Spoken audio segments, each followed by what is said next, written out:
Die minister van Korrektiewe Dienste, Dr. Pieter Groenewald, het gedurende sy departement se begrotingstoespraak gesê dit is hoogtyd dat daar 'n debat oor lyfstraf in ons tronke gevoer word. So vanaand gaan ons juist dit doen. Hy sluit by ons aan en oorkant hom sit die hoof van Kaapse Forum, Heinrich Weingart. Pieter, so jy sê daar moet 'n debat gevoer word, sou jy dan nou sê jy sou voorstander wees van om lyfstraf terug te bring na ons tronke toe? Kyk, as ek sê hoekom ons die debat moet begin. Dit moet eerstens in die konteks gesien word van korrektiewe dienste. Ek praat nie van lyfstraf van skole en al daai aspekte nie. En ek het dit spesifiek genoem in terme van die oorbevolking wat ons het. En kom ek gee vinnig die statistiek. Ons het 104,000 prisoniers. Ons het 108,000 beddens. Daar's genoeg vir hulle. Maar dan sit ek met 60,000 verhoor afwagtendes. En dit is waar die groot probleem kom. En van daardie 60,000 is daar 2,530 verhoor afwagtendes wat nie 'n borg van R1,000 en minder kon betaal het nie. Dit is in baie meeste van die gevalle is dit jeugdiges en dit is geringe oortredings soos byvoorbeeld winkeldiefstal. En ek het gesê ons moet die debat open, want die vraag is, as ek kyk na daai spesifieke groepering, en laat ek dadelik sê, dit is nie die enigste manier om oorbevolking aan te spreek nie, maar ek moet na alle moontlikhede kyk. Daar's baie ander metodes ook, en in hierdie spesifieke groepering, en ek noem dit is die een klein legkaartstukkie wat in die groter legkaart sal pas, sê ek dat, en ek weet, die mense sê dis onmenslik, party sê dit selfs barbaars, en ek verstaan die menseregte en alles wat daarmee gepaard gaan. My uitgangspunt is, ek dink dit is meer onmenslik vir 'n jong persoon wat byvoorbeeld sê R300 se borg nie kon betaal het vir 'n geringe oortreding nie, moet nou in die tronk sit. Hy of sy kan wag vir 3 maande, 6 maande, selfs 'n jaar. Ek sit met persone wat verhoor afwagtend is wat meer as 10 jaar wag. So is dit nie ook onmenslik nie. En as hulle weet wat in die oorbevolkte selle plaasvind, daar gebeur meer as barbaarse aktiwiteite. So, wat is barbaars en wat is onmenslik? En ons moet nugter hierna kyk. Ek het nie gesê ek gaan dit implementeer nie. Ek wil hoor wat sê die mense van Suid-Afrika. Heinrich, jou reaksie daarop? Lyfstraf, Lorenza, kan nie die oplossing wees vir die verhoor afwagtende nie. So dit kan dalk 'n oplossing wees vir die persone wat reeds gestraf is deur die hof en die keuse van 'n boete gegee is en die nie kan bekostig nie. So die minister hy verwar my so 'n bietjie wanneer hy dit goed so meng. As oorbevolking die probleem is, dan moet die minister, reken ek met sy kollegas daar in die kabinet, die van polisie en spesifiek die van justisie praat oor 'n oplossing vir daai oorbevolking, spesifiek as dit veroorsaak word soos wat die minister ons vertel, deur daai 60,000 verhoor afwagtendes. Dit is wat dit moet wees. Jy kan nie 'n minister hê in 'n grondwetlike bestel wat 'n voorstel maak wat maar lynreg bots met die voorskrifte van die grondwet nie. Lyfstraf is ongrondwetlik verklaar 30 jaar gelede al. Om dit nou te wil terugbring, is vir my eintlik, want ek het baie respek vir die minister, so ek het eintlik, ek kan nou nog nie verstaan hoe en waar het hy aan die idee gekom nie, want hy het vir homself 'n baie goeie reputasie opgebou van die begin af. Jy weet, almal het gesê, hier kom hom Pieter aan, en hom Pieter het gesê, dis klopjagte, dis parool wat hersien word, en dan gaan kostebesparings wees. Daarvoor het tot Black Twitter die minister geprys. En nou is hy so 'n bietjie van daai aansien weggekalwe met hierdie, wat uiteindelik maar 'n ondeurdagte voorstel is. Jou reaksie, Pieter? Laat ek dadelik sê, vir my gaan dit nie oor aansien nie. Vir my gaan dit oor praktiese oplossings. Dit is waaroor dit vir my gaan. En ek staan daarby. Dit kan 'n bydrae lewer. Ek het ook gesê, daar is voorwaardes. In die eerste plek moet die straf opgelê word deur 'n hof. En tweedens moet dit onder streng, senior, kan ek amper sê, toesig plaasvind. So dit is nie sommer dat dit liekraak toegepas word nie. Dit moet 'n hofbevel wees. En ek slaan daarby dat as dit toegepas kan word, dan dink ek dit dra by tot die oplossing. En kom ons gaan kyk. Ek het die debat in die gang gesit. As ek kyk na die reaksies van die mense van Suid-Afrika, dan is dit oorweldigend positief. So ek hoor wat Heinrich sê en hy sê hy het respek. Ek het baie respek vir Heinrich ook. Ons mag meningsverskille hê. en ek respekteer sy standpunt en ek het nog nie gesê ek gaan dit implementeer nie. Ek wil hoor wat sê die mense en hoekom sê ek dit? Onthou by die uitslagsentrum verlede jaar. Toe het meneer Ramaphosa gesê, parlementslede moet een ding verstaan. Die setel wat hulle het, Engels is eintlik 'n direkte vertaling van die sitplek. Die setel wat hulle het in die parlement behoort nie aan hulle nie. Dit behoort aan die mense van Suid-Afrika.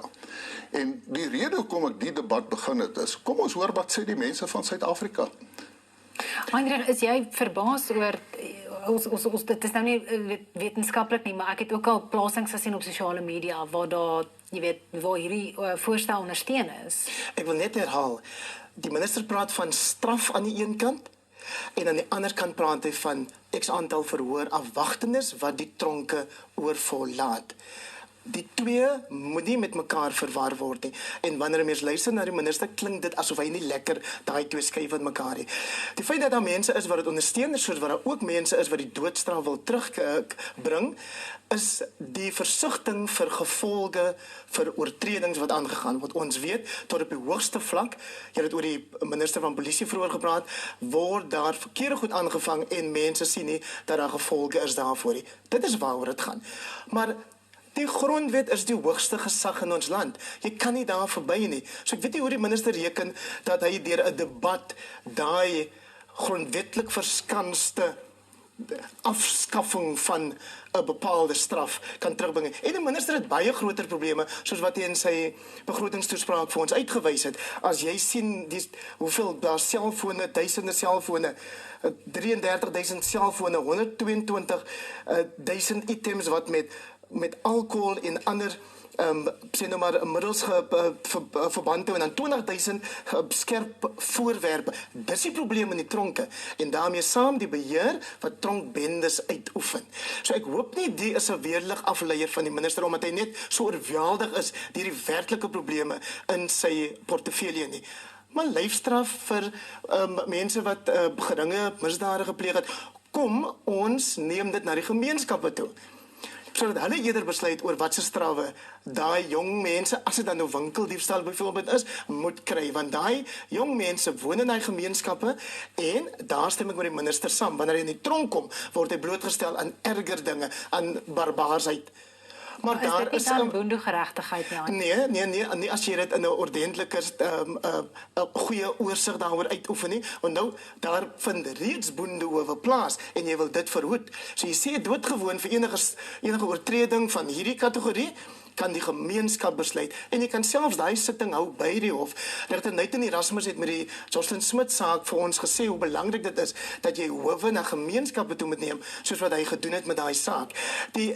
So ek dink regtig dit is jammer dat ons 'n debat voer oor lyfstraf vir geringe misdade terwyl die tronkbenders die oorsaak is van daai 30+ mense wat in die afgelope week in Mitchellsplein alleen doodgeskiet is.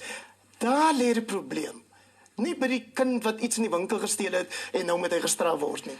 Pieter, is dit die gesprek oor lyfstraf is 'n belangrike gesprek en debat, maar is dit maar 'n druppel aan die emmer in terme van die uitdagings soos wat Heinrich dit uiteengesit het? Inderdaad, onthou ek het gesê dit is een stukkie van 'n gelegkaart. So dit is 'n druppel in die emmer.